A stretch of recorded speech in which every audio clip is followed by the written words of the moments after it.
We're gonna begin in Berlin, a city that's built its modern reputation on its amazing club scene. A scene renowned for its pulsing beats and its flashing lights, which, please be aware, feature throughout.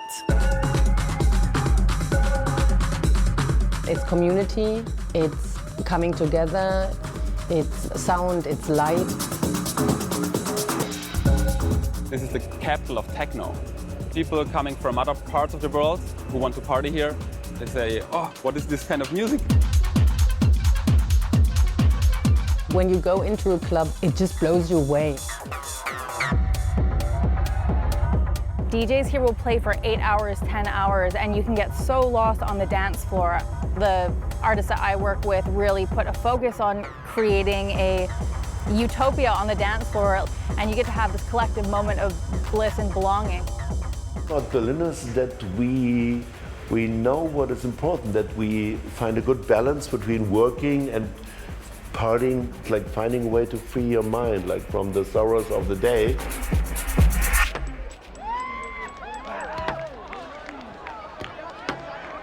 I came here 4 weeks before the wall came down.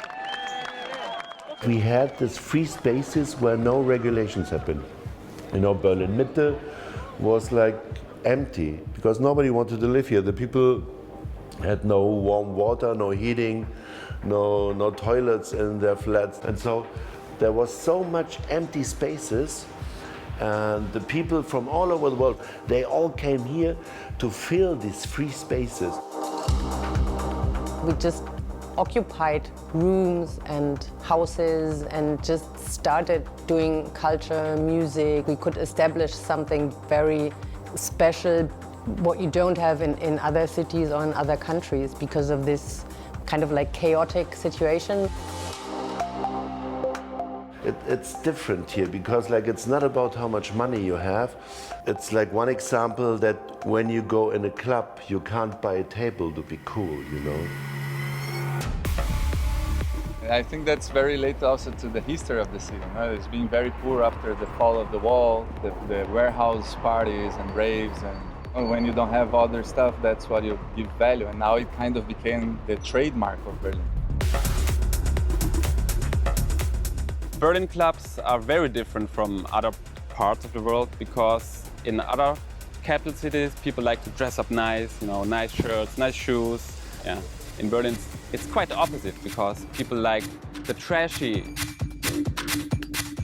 The clubs here look like abandoned houses most of the time. Very dark, you can't see much. Yeah, it's like stickers all over the wall, graffiti. Yeah, and it's been like that since the 90s, and people don't want this to change. It was a shocking moment, and it took a couple of weeks that we realized what it really means. With my staff, how can they get their money? And then, of course, your own situation, how can I pay my rent for the club? Everybody was very scared that, okay, half of the clubs will close now, the Berlin nightlife is gonna die forever, it's never gonna be the same. There was some tension. I was just so worried for everybody. I work with artists who music is their entire livelihood. I'm one of the lucky ones who had a day job that I could fall back on. We started doing some streaming, so to give a tiny little platform to our artists, to the DJs, and to bring some music to the people at home. We just realized that it's really annoying and depressing being in an empty club without the energy of the people, and that really hurt. It really hurt. This 2 years almost showed that people who are working in this scene are very passionate about the club culture, and they want to stay there, and they want to do everything they can to continue doing this, you know.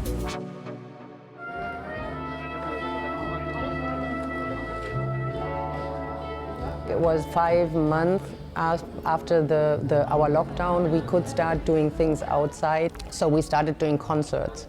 Just relax in the sun chair, and it's a nice situation with the trees. Sometimes you can hear the birds, and then you have the artist at the stage. We are just happy that we see some eyes and that we get some emotions back, and that we see that we all are still alive.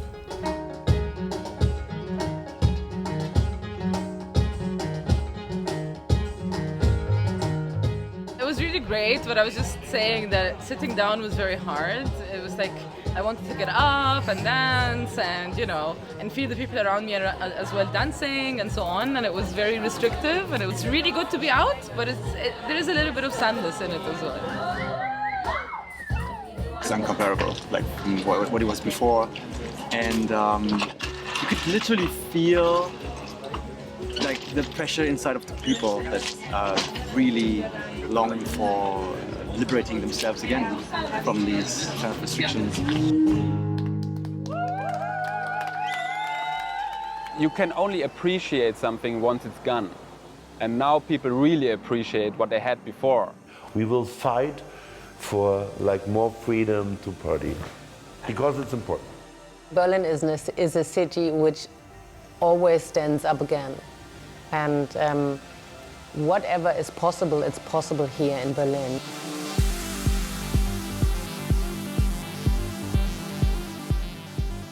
I think we have to get the party saga.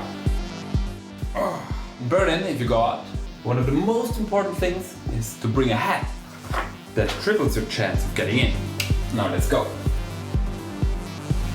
It seems like Berlin is back in the game. This is the queue to the most famous club in Berlin. Alright, we made it to the end of the queue. Today is the first day Berghain opens again after 1.5 years. And over there is the entrance. The longest queue I have ever seen in Berlin. I guess everything's back to normal.